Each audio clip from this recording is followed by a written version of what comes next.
Hey guys, welcome to Devbhoomi career point. तो देखिए, सामान्य हिंदी के महत्वपूर्ण प्रश्नोत्तर भाग 32 है आज। इसमें भी डिस्कस करेंगे सामान्य हिंदी के महत्वपूर्ण एमसीक्यूज और देखेंगे। चलिए, आज काफ़ी महत्वपूर्ण इसमें रचनाएं और उनके लेखक से संबंधित क्वेश्चन आपको देखने को मिलेंगे और काफ़ी महत्वपूर्ण है। काफ़ी बार परीक्षाओं में ऐसे क्वेश्चन बने आगे, तो देखेंगे। चलिए, पहला है, देखिए, अनामिका किसकी कृति है। ठीक है, तो अनामिका देखिए कई बार एग्जाम में पूछा गया है। अगर प्रीवियस एग्जाम को आप देखें उत्तराखंड के, तो ये क्वेश्चन काफ़ी बार पूछा गया है यूके ट्रिपल एससी के एग्जाम में। ठीक है, तो अनामिका जो रचना है ये है पंडित सूर्यकांत त्रिपाठी निराला जी की। तो देखिए, अपना स्कोर कमेंट जरूर करें और ट्राई करें कि आप कितने क्वेश्चन सही कर पा रहे हैं और अपने वीक पॉइंट को देखें और अच्छे से फिर उसी तरफ ज़्यादा मेहनत करें। नेक्स्ट देखिए, बादल को घिरते देखा है किसकी कृति है। तो बादल को घिरते देखा है, देखिए जो बादल संबंधी अधिकतर रचनाएं आपको मिलेंगी वो कवि नागार्जुन की है। ठीक है, तो ऑप्शन डी इसका सही आंसर है।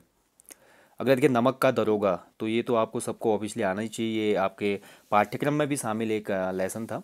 तो नमक का दरोगा, इसके रचयिता हैं मुंशी प्रेमचंद, ऑप्शन बी। सन 1972 में समानांतर कहानी का आंदोलन किसने चलाया। काफ़ी महत्वपूर्ण क्वेश्चन है। 1972 में समानांतर कहानी का जो आंदोलन शुरू किया था, इसका श्रेय जाता है कमलेश्वर को। ठीक है, ऑप्शन ए।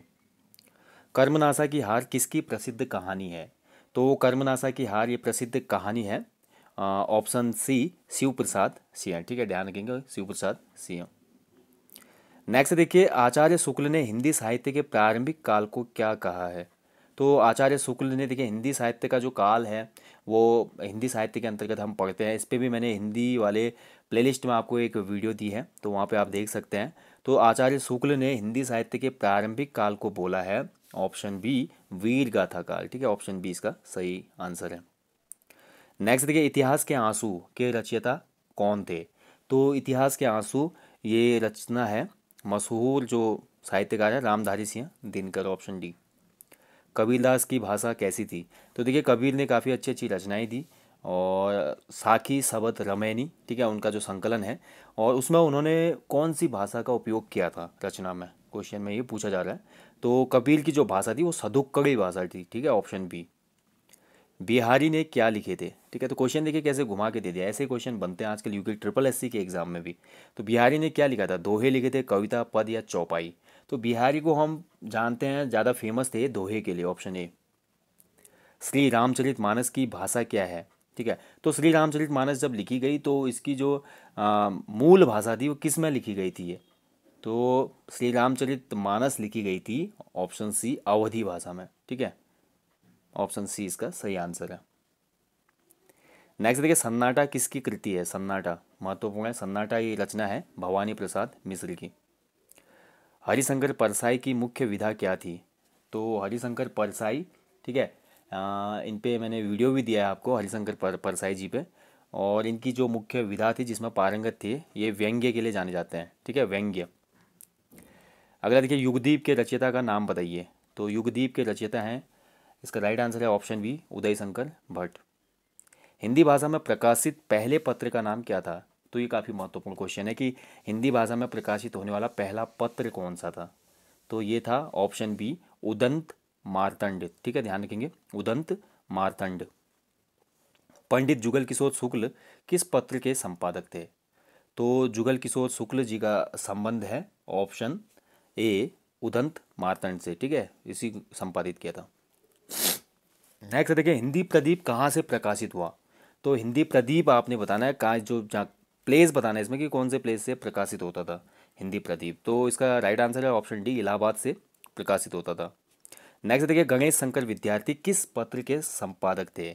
तो गणेश शंकर विद्यार्थी जी का संबंध है, ऑप्शन सी, प्रताप पत्र से। ठीक है, ऑप्शन सी। नेक्स्ट देखिए, लोकायतन के रचयिता का नाम बताइए। तो ये काफ़ी बार पूछा गया है प्रीवियस एग्जाम में, लोकायतन। तो और इसके जो रचयिता हैं वो हैं सुमित्रा नंदन पंत जी। ठीक है, सुमित्रा नंदन पंत, आप पढ़ाई होगा, उत्तराखंड के एक मशहूर साहित्यकार हैं। 1968 में ज्ञानपीठ अवार्ड भी दिया गया था इन्हें। तो लोकायतन इन्हीं की रचना है। निर्गुण भक्ति काव्य के प्रमुख कवि कौन से हैं। तो दिए गए ऑप्शन में आपको बताना है निर्गुण भक्ति काव्य के प्रमुख कवि। तो इसका राइट आंसर है ऑप्शन बी, कबीरदास। चित्ररेखा किसकी कृति है। तो ये भी पूछा गया है प्रीवियस यूके ट्रिपल एससी के एग्जाम में, चित्ररेखा। इसका राइट आंसर है option A doctor Ram Kumar Verma. Mahamana Madan Mohan Malaviya ने किस पत्र का संपादन किया था?